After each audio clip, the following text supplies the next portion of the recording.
Hello friends, आप सभी को नमस्कार। मैं हितेश कुमार एक बार फिर से आप सभी का ज्ञान कोश यूट्यूब चैनल में स्वागत करता हूं। आज है 10 मई और 10 मई से जितने भी करंट अफेयर्स बनेंगी वो हम आज की वीडियो में पढ़ने वाले हैं। इस वीडियो का पीडीएफ आप सभी को ज्ञान कोश नाम से Facebook page, Telegram channel, WhatsApp group या ज्ञान कोश ऐप है उसको डाउनलोड कर लीजिएगा। सबका पीडीएफ आपको वहां पर मिल जाएगा और इन सब का जो लिंक है, इन सब का लिंक मैंने डिस्क्रिप्शन में दिया हुआ है, आप आसानी से डाउनलोड कर सकते हैं। तो चलिए शुरू करते हैं पहले प्रश्न को।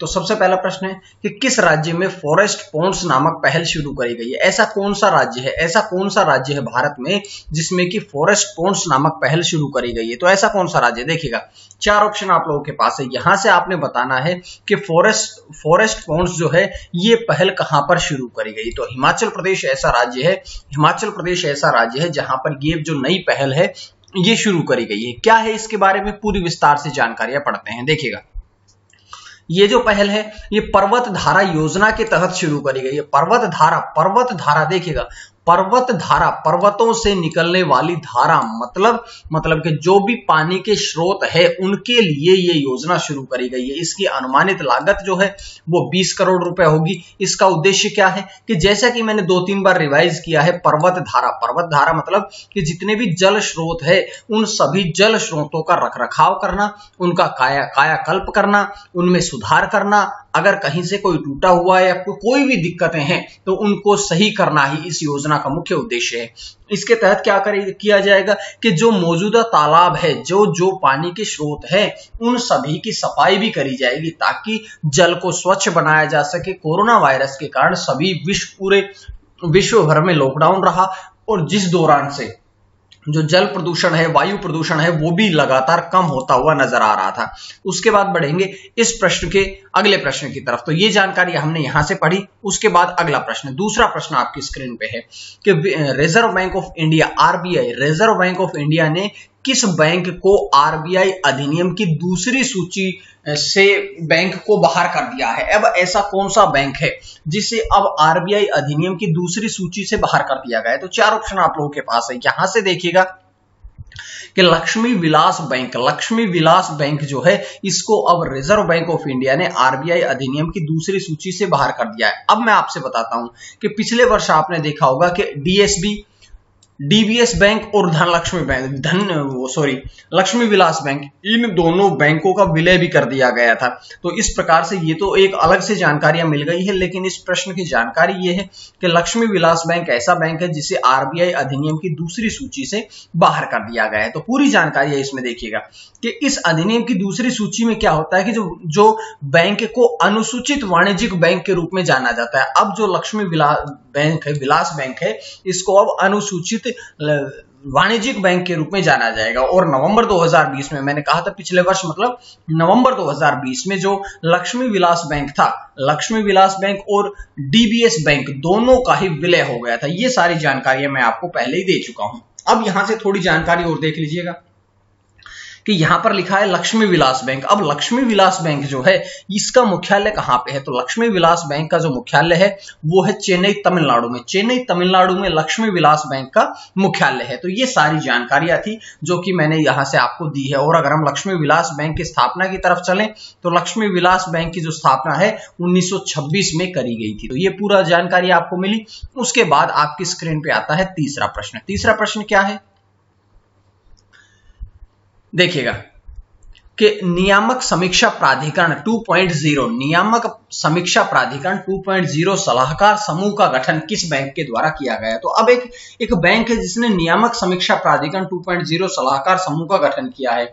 यह परामर्श समूह है, परामर्श समिति है जिसका गठन किया गया है। तो यहां से एक बात समझिएगा आप लोग कि रिजर्व बैंक ऑफ इंडिया के द्वारा आप कह सकते हैं, क्योंकि रिजर्व बैंक ऑफ इंडिया तो है वो सभी बैंकों की स्थापना करता है, जुर्माना लगाता है, उसका लाइसेंस रद्द करता है, तो ये काम भी किया होगा। लेकिन ऐसा नहीं है, ऐसा नहीं है। अब रिजर्व बैंक ऑफ इंडिया ने नहीं बल्कि स्टेट बैंक ऑफ इंडिया ने नियामक समीक्षा प्राधिकरण का गठन किया है। बात करते हैं इसके बारे में पूरी जानकारी। देखिएगा कि इसके तहत क्या होगा कि जो RBI reserve bank of India ने जो 1 मई 2021 को नए कानून बनाए थे, उन सभी कानूनों को व्यवस्थित करना और उन सभी के अनुपालन का बोझ कम करना ही इस नए जो नियामक समीक्षा प्राधिकरण 2.0 है, इसका मुख्य उद्देश्य है। तो ये जानकारियां थी यहां से, लेकिन इसमें 6 सदस्य हैं। 6 सदस्य कौन कौन है उनके बारे में पूरी जानकारी और देख लीजिएगा कि ये जो सलाहकार समिति है इसमें 6 सदस्य हैं। इसके अध्यक्ष कौन है? तो इस समिति के जो अध्यक्ष हैं वो है एस जानकी रमन। एस जानकी रमन कौन है? वे है एसबीआई के, स्टेट बैंक ऑफ इंडिया के एमडी, प्रबंध निदेशक है। उसके बाद दूसरे सदस्य हैं टीटी श्रीनिवासन राघवन, जो वे सुंदरम फाइनेंस के पूर्व एमडी और सीईओ हैं। उसके बाद में है गौतम ठाकुर, जो कि सारस्वत कोऑपरेटिव बैंक के अध्यक्ष हैं। अगले हैं सुबीर शाह, जो कि आईसीआईसीआई बैंक के मुख्य अनुपालन अधिकारी है। रवि दुबुरू, जो कि जना स्माइल फाइनेंस बैंक के अध्यक्ष हैं। और उसके बाद में देखिएगा कि जना नहीं है, जन है, जन स्माइल बैंक। उसके बाद में है अबदान विक्काजी, वे कौन है? वे एचएसबीसी इंडिया के मुख्य अनुपालन अधिकारी हैं। तो ये 6 व्यक्ति हैं जो कि इस सलाहकार समिति के सदस्य हैं। तो उसके बाद में बढ़ेंगे हम अगले प्रश्न की तरफ। चौथा प्रश्न आपकी स्क्रीन पे है कि स्पिरिचुअल स्मार्ट हिल टाउन के लिए समझौता कितनी कंपनियों के बीच में हुआ? कितनी तेल कंपनियां, कितनी प्राकृतिक गैस कंपनियों के बीच में अब स्पिरिचुअल स्मार्ट हिल टाउन के लिए समझौता हुआ है? तो ये समझौता हुआ है कुल 5 कंपनियों के बीच में। 5 कंपनियों के बीच में ये समझौता किया गया है। तो यहां से आपका जो ऑप्शन बी है वो एकदम सही रहेगा। बात करेंगे पूरी जानकारी। देखिएगा 5 तेल और गैस सार्वजनिक क्षेत्र उपक्रमों के बीच में समझौता हुआ है। इसके द्वारा कौन कौन से 5 है पहले तो वो देखिएगा। सबसे पहला आपके सामने आता है इंडियन ऑयल कॉर्पोरेशन, दूसरा आता है भारत पेट्रोलियम कॉर्पोरेशन लिमिटेड, तीसरा कौन सा आता है कि Hindustan petroleum corporation limited, 4 number पे आता है आपका oil and natural gas corporation limited, और 5वां आपका आता है गेल इंडिया। गेल इंडिया इसका 5वां ऐसा नियामक है जिन 5 के बीच में समझौता हुआ है।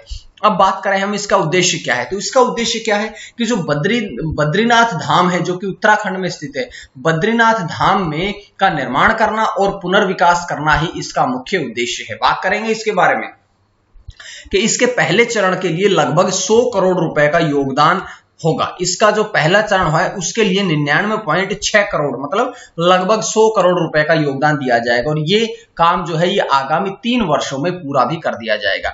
अब यहां से जो 5 कंपनियां हैं, इन 5 के प्रमुख के बारे में बात करेंगे। सबसे पहले बात करेंगे हिंदुस्तान पेट्रोलियम कॉर्पोरेशन लिमिटेड के अध्यक्ष और प्रबंध निदेशक कौन है, तो वे हैं मुकेश कुमार सुराणा। उसके बाद में oil and natural gas corporation limited के अध्यक्ष और प्रबंध निदेशक कौन है, सुभाष कुमार। उसके बाद में गेल इंडिया लिमिटेड के अध्यक्ष और प्रबंध निदेशक कौन है, मनोज जैन। उसके बाद में बात करेंगे कि इंडियन ऑयल कॉर्पोरेशन लिमिटेड के अध्यक्ष कौन है, श्रीकांत माधव वैद्य, जिसका मुख्यालय नई दिल्ली में है। और भारत पेट्रोलियम कॉर्पोरेशन लिमिटेड के अध्यक्ष और प्रबंध निदेशक कौन है, के पद्माकर, और इसका मुख्यालय कहां पे है, मुंबई महाराष्ट्र में। तो इस प्रकार से पूरी जानकारियां जो थी वो आपके सामने स्क्रीन पर आ गई है। अब हम बढ़ेंगे आज के 5वें प्रश्न की तरफ कि 9वें विदेश कार्यालय परामर्श एफओसी सम्मेलन का आयोजन भारत और कौन से देश के बीच में किया गया है। तो भारत और कौन से देश के बीच में विदेश कार्यालय परामर्श सम्मेलन का आयोजन किया गया है। तो देखिएगा यहां से 4 ऑप्शन आप लोगों के पास है।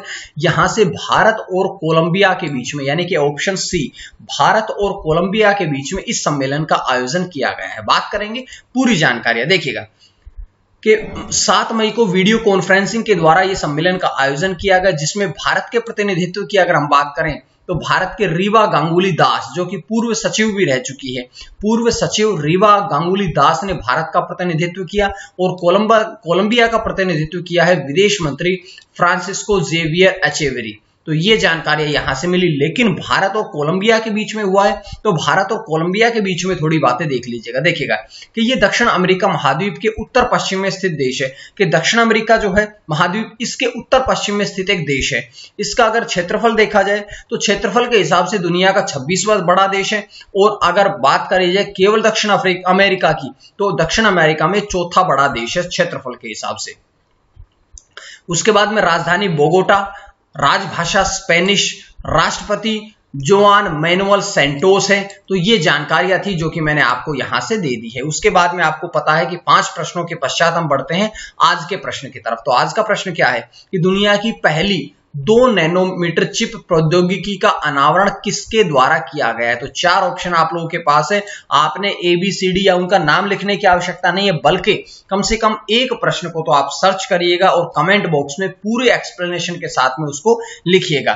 तो आज तब मैं आपका जो जवाब रहेगा उसको भी डिस्प्ले करूंगा। उसके बाद है अगला प्रश्न। अगला प्रश्न क्या है कि मैंने कल आपसे पूछा था कि फिच सॉल्यूशंस ने वित्त वर्ष 2021-22 के लिए भारत की जीडीपी का अनुमान कितना लगाया। तो भारत की जीडीपी का अनुमान 9.5% वृद्धि का लगाया है। तो यहां से ये जानकारियां मिली।